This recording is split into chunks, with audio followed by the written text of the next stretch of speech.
You know that feeling when you walk into a room and suddenly you're different. Not physically different, but emotionally different. Like you've just absorbed the entire emotional atmosphere through your skin.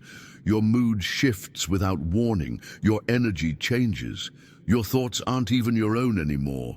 If you've ever experienced this, if you've ever felt like an emotional sponge soaking up everyone else's feelings, then what I'm about to share with you will change everything you thought you knew about yourself.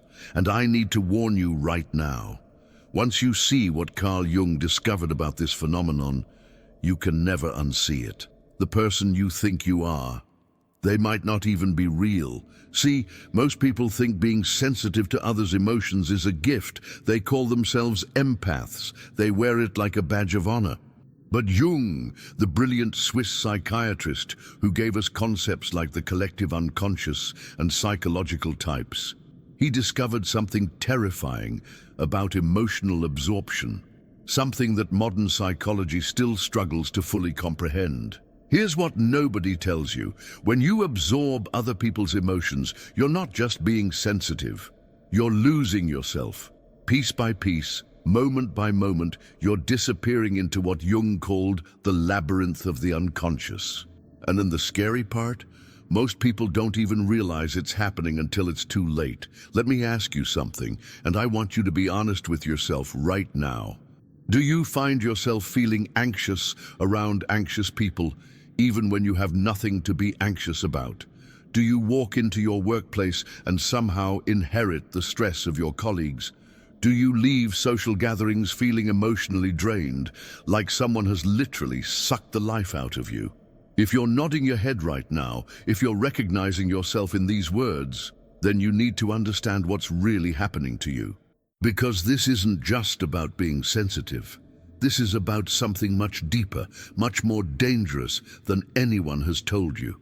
Jung spent decades studying the human psyche, diving deeper into the mysteries of consciousness than perhaps any psychologist before or since. And what he found about emotional absorption, what he discovered about how we unconsciously merge with others, it changed everything we thought we knew about individual identity. You see, Jung realized that most people live their entire lives without ever truly knowing where they end and others begin. They think their emotions are their own, but they're actually carrying around the unexpressed feelings of their parents, their friends, their community, sometimes even complete strangers. They believe they're living their own life, but they're actually living a kind of emotional echo chamber, bouncing between other people's inner worlds without ever finding their own center. And here's the thing that's going to shake you to your core. Jung discovered that this emotional absorption isn't random. It's not just about being sensitive. There's a pattern to it, a psychological mechanism that determines exactly whose emotions you absorb and why. And once you understand this pattern, once you see the invisible threads that connect your emotional state to everyone around you, you'll never be the same again. Think about your childhood for a moment. I want you to really think about it. Can you remember a time when you had to become emotionally aware of the adults around you? Maybe your parents were going through a rough patch, and you learned to read the tension in the air like a survival skill. Maybe you had to gauge your mother's mood before asking for something. Maybe you became a little emotional detective, scanning faces and voices for signs of safety or danger. Most of us learned emotional absorption as children, not because we were born empaths, but because we had to. It was a survival mechanism. When you're small and dependent, being able to sense the emotional climate around you isn't just helpful, it's essential. You learned to feel what others were feeling because your safety depended on it. But here's what Jung understood that most people miss completely. That childhood survival skill, it never turned off. You're still doing it. Right now, as an adult, you're still unconsciously scanning every room you enter, absorbing emotional data, trying to stay safe by feeling what everyone else is feeling. Except now, instead of protecting you, it's destroying you. Because when you constantly absorb other people's emotions, you lose access to your own.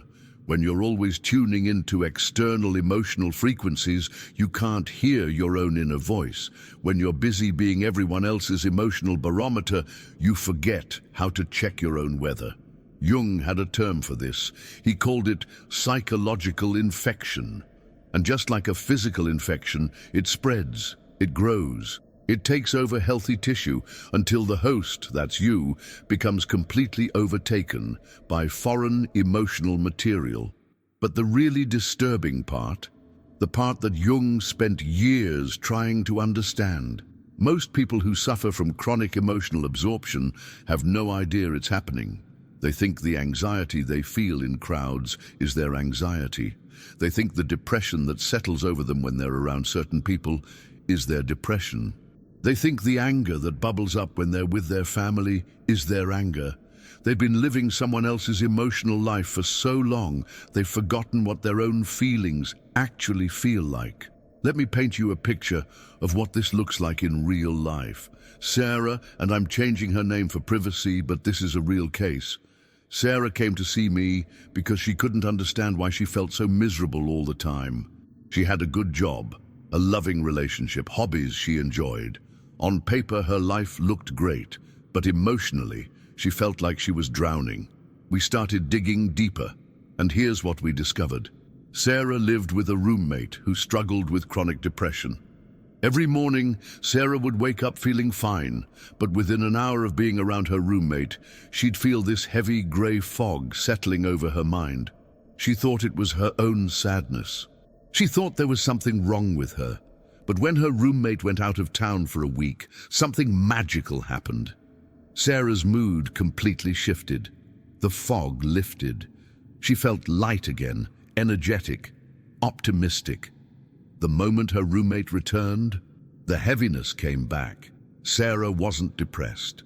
Sarah was absorbing her roommate's depression. She had become what Jung would call a psychological container for someone else's unexpressed emotions. And she was suffering for it.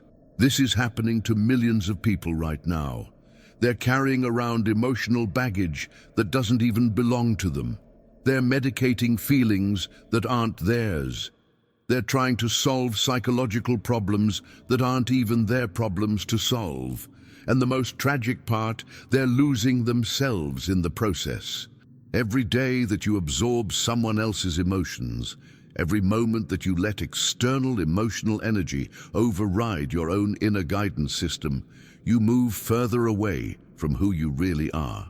You become a kind of emotional ghost, haunting your own life. Jung understood this better than anyone. He spent years studying what he called the psychology of the unconscious, and what he found was that most people are living unconscious lives. They're reacting to emotional triggers they don't understand, carrying psychological patterns they didn't choose, and feeling feelings that don't even originate from their own experience. But Jung also discovered something else, something hopeful, something that can change everything if you're willing to do the work. He found that it's possible to break free from this psychological prison. It's possible to separate your emotions from everyone else's emotion. It's possible to reclaim your psychological autonomy and start living from your own emotional center rather than everyone else's. But, and this is crucial, it requires you to do something that most people are terrified to do. It requires you to face the truth about why you started absorbing other people's emotions in the first place. And that truth is going to take us into some very deep psychological territory. Because emotional absorption isn't just a quirky personality trait. It's not just about being sensitive or empathic. It's a complex psychological defense mechanism that developed for very specific reasons. And until you understand those reasons, until you're willing to examine the root causes of your emotional permeability, you'll remain trapped in what Jung called the labyrinth. Are you ready to go deeper? Are you ready to discover why your emotional boundaries became so porous, and more importantly, how to rebuild them? Because what I'm about to share with you next is going to challenge everything you believe about your own identity. Jung discovered that people who chronically absorb emotions from others share certain psychological patterns, patterns that usually trace back to very early experiences of emotional overwhelm, abandonment, or psychological intrusion. And when you understand these patterns, when you see how they've been running your life from the shadows, that's when real transformation becomes possible. But I have to warn you, this next part isn't easy.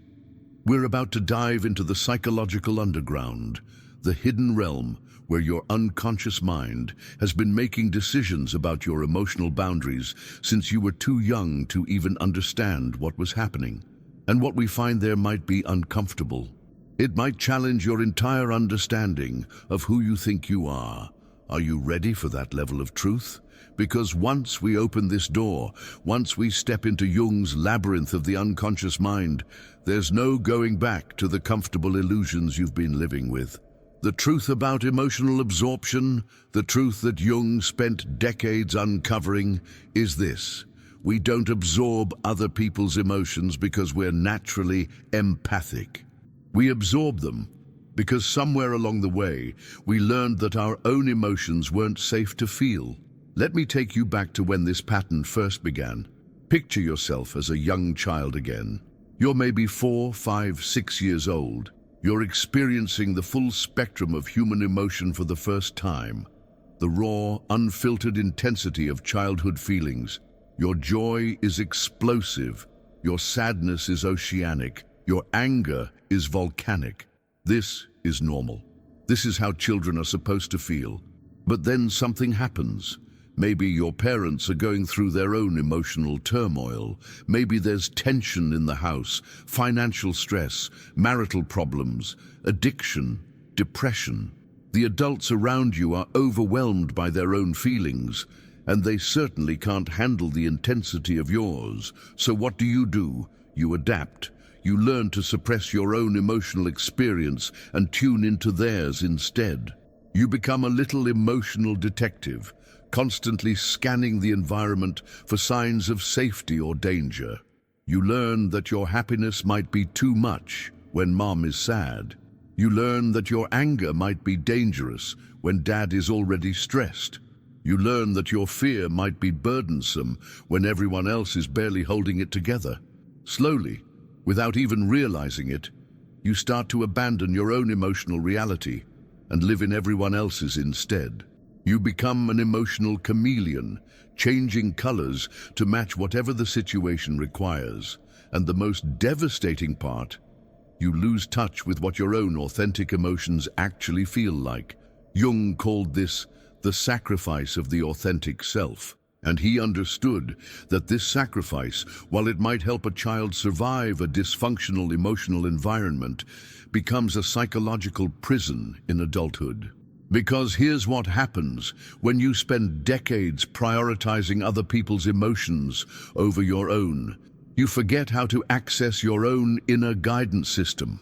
You lose the ability to distinguish between your intuition and your anxiety. You can't tell the difference between your genuine compassion and your compulsive people-pleasing. You become emotionally rudderless, floating through life on everyone else's emotional currents. And the really insidious part, you start to believe that this is just who you are.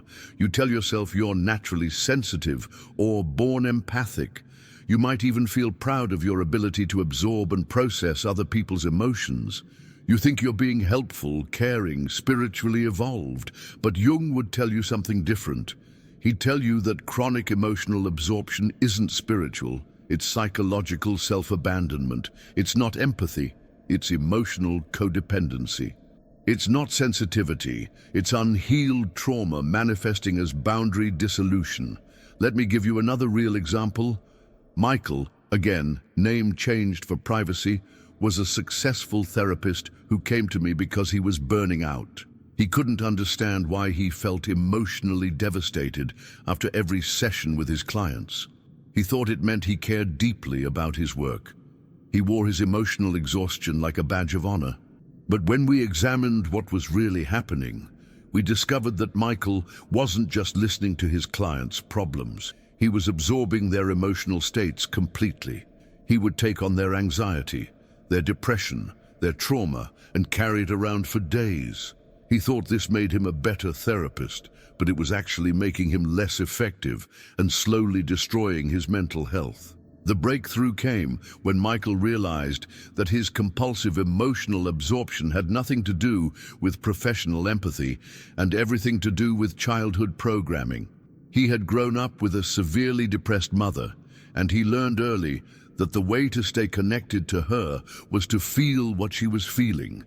If she was sad, he had to be sad. If she was anxious, he had to be anxious. His emotional state became completely dependent on hers. As an adult, he was unconsciously recreating this dynamic with everyone around him. He thought he was being caring, but he was actually replaying an old survival pattern that no longer served him. And this is the key insight that Jung offers us. Most of our adult emotional patterns are actually childhood survival strategies that have outlived their usefulness. The little child inside you learned to absorb emotions as a way to stay safe, stay connected, stay loved. But the adult you doesn't need those strategies anymore. In fact, they're holding you back from experiencing genuine intimacy and authentic emotional expression. So how do you break free from this pattern? How do you stop being an emotional sponge and start living from your own emotional center? Jung's approach was revolutionary for its time, and it's still the most effective method we have today. He called it individuation, the process of becoming who you really are underneath all the psychological programming and defensive strategies you develop to survive. The first step is recognition. You have to become aware of when you're absorbing emotions versus when you're feeling your own authentic feelings. This sounds simple, but it's actually quite challenging because emotional absorption often happens unconsciously, automatically, instantaneously. Start paying attention to your emotional state when you're around different people. Notice how you feel before you enter a room and how you feel after you've been there for a while. Do you walk into your office feeling fine and leave feeling anxious? Do you visit certain family members and suddenly feel depressed for no apparent reason? Do you spend time with specific friends and find yourself taking on their problems as if they were your own? These are all signs that you're absorbing rather than simply witnessing other people's emotional states. The second step is what Jung called conscious suffering. This means being willing to feel your own authentic emotions, even when they're uncomfortable, instead of escaping into other people's emotional dramas. Here's what this looks like in practice. The next time you notice yourself absorbing someone else's anxiety, pause, take a breath. Ask yourself, what am I actually feeling right now underneath this borrowed emotion? You might discover your own sadness, your own anger, your own fear that you've been avoiding by focusing on everyone else's problems. This is uncomfortable work. It's much easier to worry about your friend's relationship drama than to face your own loneliness. It's much easier to absorb your colleague's work stress than to confront your own career dissatisfaction. It's much easier to take on your family's dysfunction than to acknowledge your own need for boundaries and autonomy. But Jung understood that this conscious suffering, this willingness to feel your own feelings rather than escape into emotional absorption, is the pathway to psychological freedom. The third step is boundary reconstruction. Jung believed that healthy individuals have what he called psychological boundaries, the ability to remain connected to others without losing connection to themselves. These boundaries aren't walls that keep people out. They're more like permeable membranes that allow you to engage with others' emotions without becoming contaminated by them. Building these boundaries requires practice. It requires learning to say, internally, this is your emotion, not mine. I can witness your pain without taking it on. I can care about your struggle without making it my own. This doesn't make you less compassionate. In fact, it makes you more compassionate because you're relating to others from a place of wholeness rather than emotional dysfunction. Let me tell you about Elena, a nurse who came to me because she was considering leaving her profession entirely. She loved helping people, but she couldn't handle the emotional toll of working in a hospital. Every patient's pain became her pain. Every family's grief became her grief. She was drowning in other people's suffering. We worked together on building what Jung would call conscious boundaries. Elena learned to recognize the difference between professional empathy, understanding and caring about her patients' experiences, and emotional absorption, literally taking on their emotional states as her own. The transformation was remarkable. Instead of leaving nursing, Elena became more effective at her job. She could be present with suffering without becoming overwhelmed by it. She could offer genuine compassion without sacrificing her own emotional well-being. She learned to hold space for others' emotions without making those emotions her own. This is what Jung meant by individuation, becoming a complete, autonomous individual who can engage with others from a place of strength rather than unconscious emotional reactivity. But here's where it gets really interesting. Jung discovered that as people heal their patterns of emotional absorption, something unexpected happens. They don't become less connected to others, they become more connected. Because when you're not constantly distracted by other people's emotional static, you can actually hear what they're really saying. When you're not drowning in borrowed emotions, you have space to offer genuine presence and support. Real empathy, Jung would argue, isn't about feeling what others feel. It's about understanding what others feel while maintaining your own emotional center. It's about being a stable, grounded presence that others can lean on without collapsing under the weight of their problems. Think about the people in your life who you turn to when you're struggling. Are they the ones who immediately absorb your emotions and become just as upset as you are? Or are they the ones who can listen to your pain, understand your experience, and offer perspective and support without losing their own emotional equilibrium?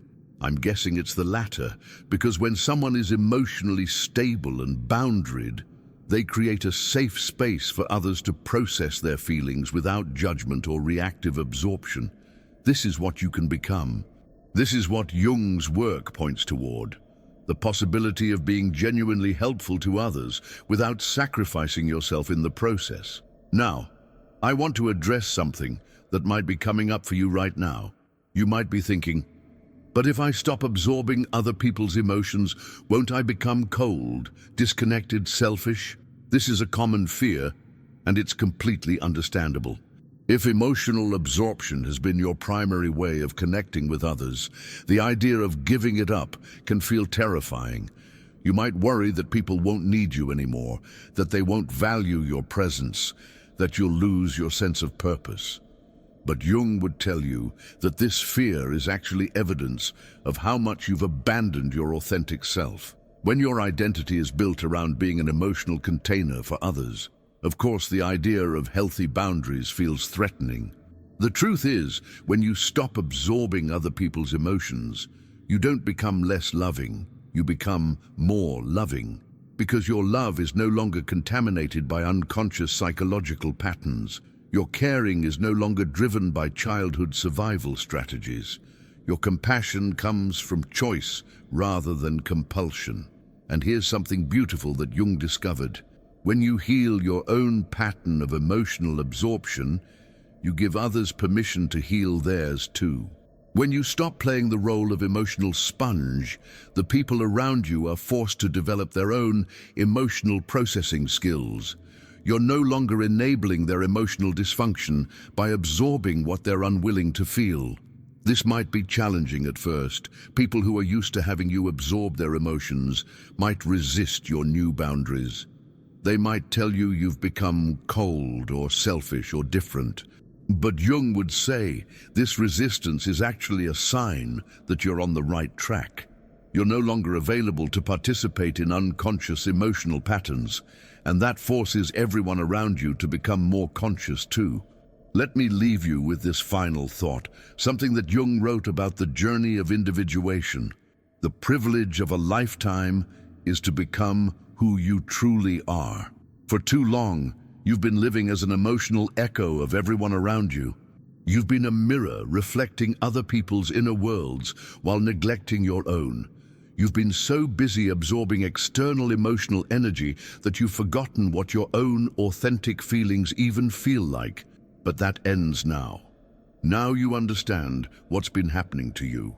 Now you see the invisible psychological patterns that have been running your emotional life from the shadows. Now you have the tools to reclaim your emotional autonomy and start living from your own center rather than everyone else's. This isn't going to happen overnight. Healing patterns of emotional absorption takes time, patience, and self-compassion. There will be moments when you slip back into old habits. There will be times when the pull to absorb someone else's emotions feels overwhelming. That's normal.